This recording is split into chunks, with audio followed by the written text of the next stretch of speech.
international. On aura l'occasion d'en reparler avec les World Combat Games et puis les championnats du monde. Très très belle performance des Français et des Françaises.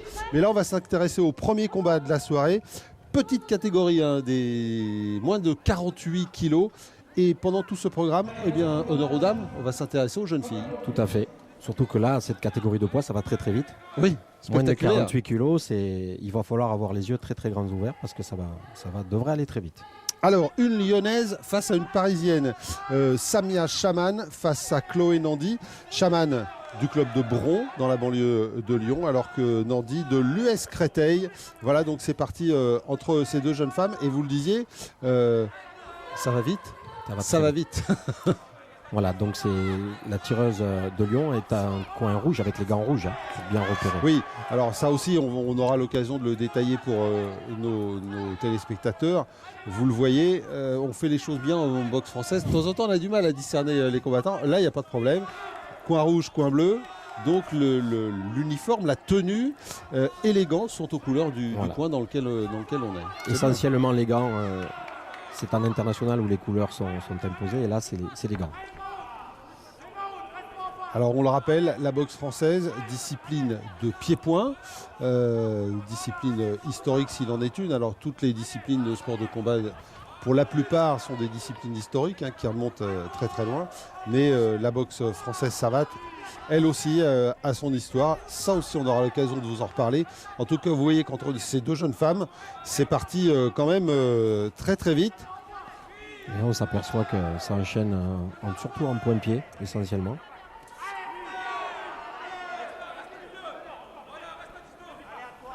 Ouais, avec des périodes de...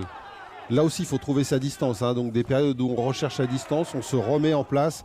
Et puis ensuite des périodes où on attaque avec la volonté d'enchaînement. Ça aussi, c'est pris par les juges. L'enchaînement des coups, mais la variété, l'enchaînement entre les coups, entre la ligne haute, la ligne basse. La ligne médiane, oui. Tout à fait. Sachant qu'en combat, c'est quand même l'efficacité qui prévaut. C'est-à-dire que si votre coup touche mais n'est pas donné avec une intention d'efficacité, il n'a pas pour valeur d'être comptabilisé. Et là, on a une vraie opposition de style. On a une combattante plus trapue, plus petite qui va essayer de casser la distance et une qui aura tendance à allonger un peu la ligne pour bénéficier de ses armes plus longilignes. Et voilà donc la fin de la première reprise. Les combats qui se déroulent en 5 rounds de 2 minutes et on voit cet enchaînement. Alors on le disait, avec ces petites catégories des 48 kilos, il y a beaucoup d'enchaînements, ça va très vite. Là aussi la cadence est importante. Oui, parce qu'en fait on est sur des échanges entre les coups que l'on reçoit, les coups que l'on donne, et quand on s'est organisé à bien neutraliser, il faut qu'on puisse donner au juge l'occasion d'avoir une copie assez lisible de manière à ce qu'il puisse valider les touches en efficacité. Donc il y a intérêt à mettre aussi du rythme pour éviter d'être dépassé par son adversaire. Ce que je perds, je le perds. Donc il faut essayer de toujours être dans les échanges. Donc les touches, les enchaînements et en même temps l'efficacité. Voilà. On est dans les trois domaines. Mais c'est d'abord l'efficacité dans la touche. Sinon c'est pas recevable. Sachant que dans l'efficacité, on touche avec le pied. Donc des fois, c'est des pointes, des talons. Donc c'est des fois des coups qui vont pas avoir un impact très visible, mais par contre va avoir au niveau de l'efficacité. Oui, qui font mal. Une certaine, comme on dit, il va avoir une certaine trivialement, ça fait mal. Ça fait mal, voilà, parce que le coup des fois n'est pas forcément donné avec une grande puissance, mais la pointe de chaussure peut avoir un impact assez sec.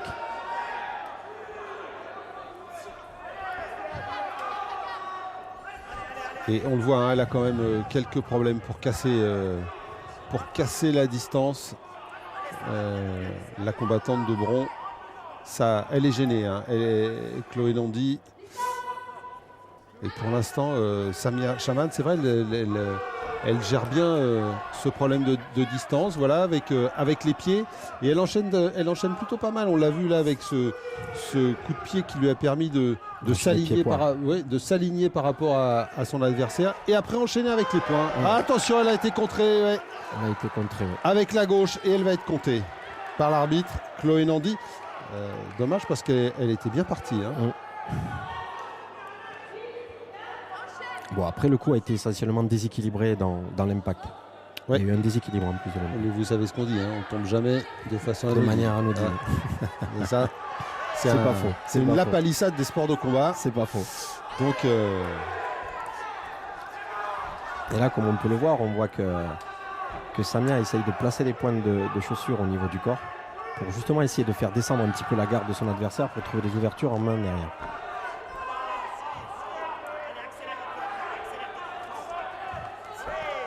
Donc c'est un petit peu la particularité de la savate d'utiliser ses pointes de pied comme des dards un petit peu. ah, l'image est belle, comme des dards. Des dards. Ah ouais. Pique comme la guêpe. Exactement. Pour reprendre quelqu'un de célèbre. très connu.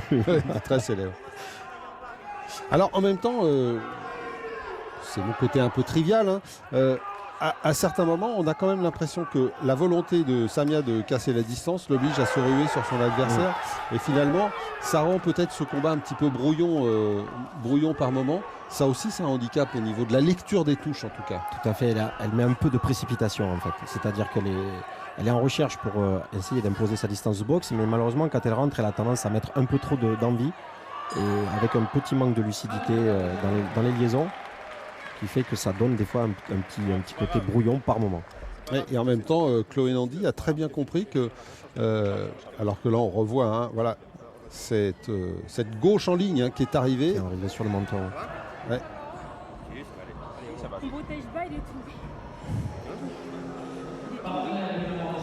Et alors que là on écoute dans le coin justement de Chloé Nandy. Ok, tu te fais surprendre de vitesse, d'accord. Tu te remets à mettre sur place, elle avance sur toi, bim, elle te retouche. D'accord.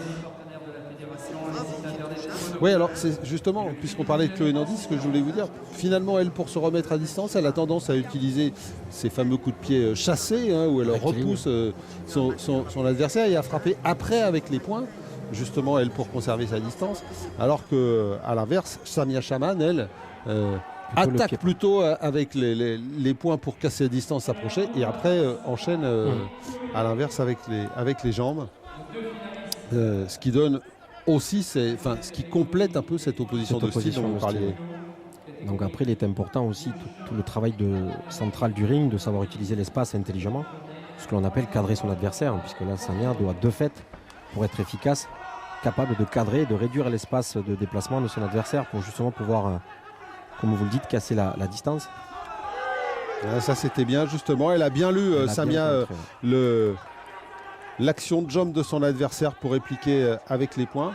Et c'est clairement pour l'instant Chloé Nandy qui est au centre du ring. Alors on pourrait imaginer peut-être qu'elle s'est placée en patronne du combat pour donner le rythme, prendre le centre du ring et la position dominatrice et prendre l'initiative. En même temps, on se rend compte que c'est pas aussi évident que ça. Hein. Parce qu'on s'aperçoit que vu les consignes qui ont été données, on lui a spécifiquement dit qu'elle se faisait un peu surprendre, donc on a tendance à lui demander de démarrer la première pour éviter d'être surprise. Donc de fait de se mettre plutôt en situation d'attaque. Voilà. Alors on va voir si le travail va se maintenir ou pas.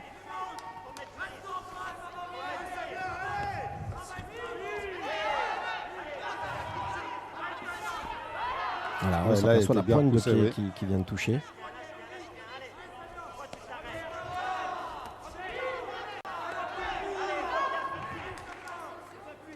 Il est vrai que la chaussure change totalement le rapport à l'opposition quand on frappe avec des chaussures aux pieds ou aux pieds nus. Ah oui. D'ailleurs, chez nous, la frappe tibiale est interdite. Donc, de fait, ce n'est que la chaussure qui touche, qui ne peut amener un impact avec les armes de pied. Donc, le coup de pied, la pointe, le talon, le tranchant interne et externe en fonction des armes utilisées, des trajectoires. Là, on va travailler au corps avec la pointe.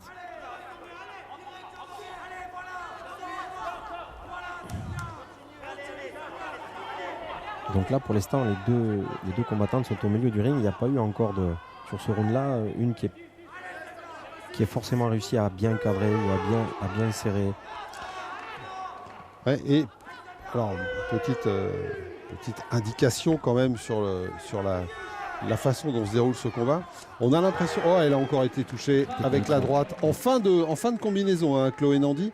Et on a eu l'impression pendant cette reprise qu'elle avait plus la volonté de se mettre à distance, regardez, avec les jambes, chercher à se mettre à distance de son adversaire.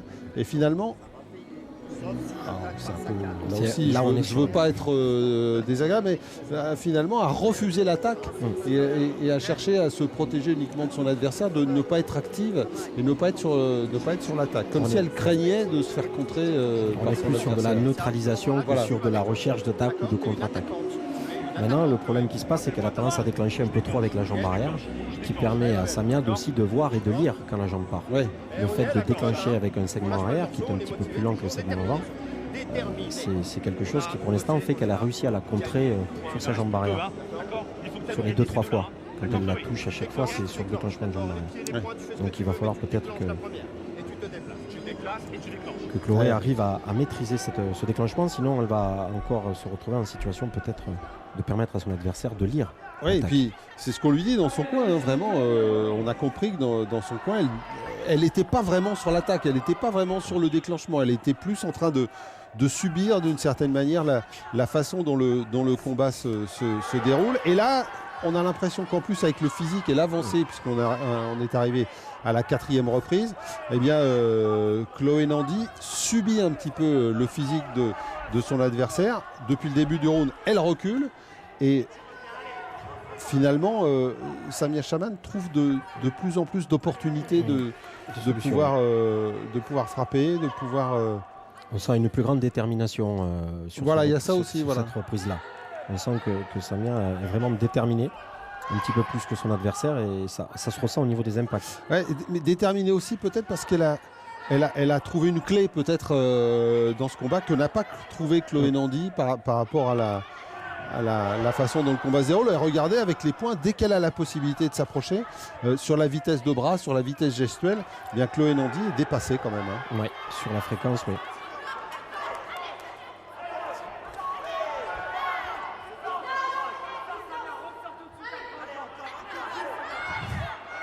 Voilà, il faut reprendre le milieu du ring, retravailler avec ses appuis. Et on s'aperçoit aussi sur les positions, au niveau de la garde, la garde de Chloé Nandy est assez ouverte finalement. On la voit avec les points assez bas, assez écartés. Et c'est vrai que pour un boxeur qui rentre, pour un boxeur, enfin pour un combattant qui rentre, eh bien il y a des opportunités à l'intérieur de la garde.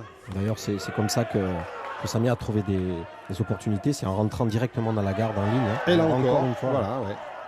En fait, cette garde est présente, mais n'est pas très active en termes d'organisation.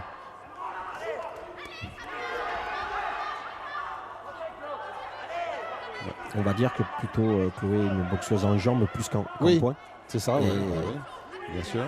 Et Samia est plutôt sur... Bon, on va dire que là, elle est dans une logique de point-pied, mais il est vrai qu'on sent qu'aussi bien les jambes que les mains sont présentes.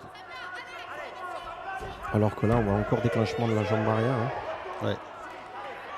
Qui a été puni tout de suite, parce qu'on a vu la réplique en fouetté ligne basse tout de suite. Dès que la jambe de Chloé Nandy s'est reposée au sol, elle a été punie au niveau de la réplique. Et autre chose concernant Samia Shaman qui devient de plus en plus visible alors que le combat avance, c'est aussi sa capacité d'enchaînement. C'est-à-dire que on le voyait déjà un petit peu au début du combat, mais là encore plus. Encore plus, elle arrive à enchaîner les jambes après les poings après les jambes. Il y a plus de liaison quand même. Elle fait du pied-point-pied, du point pied-point. Oui. Elle est vraiment dans ce qu'on peut chercher en savate, qui est tout le temps d'essayer de faire en sorte que les armes de main amènent des solutions pour les pieds, mais que les pieds amènent aussi des solutions pour les mains. Oui, voilà, c'est ça. Donc on est dans une transversalité des segments qui permet d'enchaîner avec les 4 armes. Donc là, on est sur les qualités psychologiques. On sent bien dans le coin que les choses commencent à sentir bon, peut-être, et qu'il faut continuer. On peut imaginer sur ce qu'on a vu. Samia Shaman a probablement un petit peu d'avance. Pas tant que ça malgré tout, parce que Chloé Nandy est là. Sauf que Chloé Nandy, elle a été comptée quand même. Ouais, elle a été comptée. Ce compte, le compte est important. Il va peser. Et ça veut dire que pour Chloé Nandy, il n'y a pas de solution. Il faut emporter la 5e reprise brillamment pour pouvoir inverser la décision des juges. Alors que Samia Chaman, elle, il faut qu'elle assure, il faut qu'elle continue à faire ce qu'elle a fait tout au long du combat. Surtout que jusqu'à présent, ça lui a permis d'arriver à prendre pas mal d'échanges quand elles se sont croisées. Là, on sent bien ce déséquilibre sur cette jambe arrière, de manière assez récurrente. Et je pense que jusque-là, c'est une des clés de ce match. Les coups très près du corps, hein, Chloé Nandy, elle a une organisation corporelle qui est assez particulière. Très de face, sa posture de corps, elle est très ouverte au corps. Et depuis le début, il y a beaucoup de frappes qui rentrent, mais elle est assez solide parce que depuis tout à l'heure, ça rentre au corps, elle n'a pas fléchi. On sent quand même une bonne détermination du côté de Samia. Elle doit sentir quand même qu'elle a pris un petit ascendant, et même dans le regard, on voit bien que Chloé Nandy, même si elle va vendre chèrement sa peau, elle est quand même un petit peu en détresse, hein, on le voit bien. On commence à avoir les traits un petit peu plus tirés. Encore touché sur la fin de l'échange, la bouche ouverte, on sent qu'elle a du mal, hein, on sent que c'est dur pour cette... Il y a beaucoup de déséquilibre derrière les frappes de pied.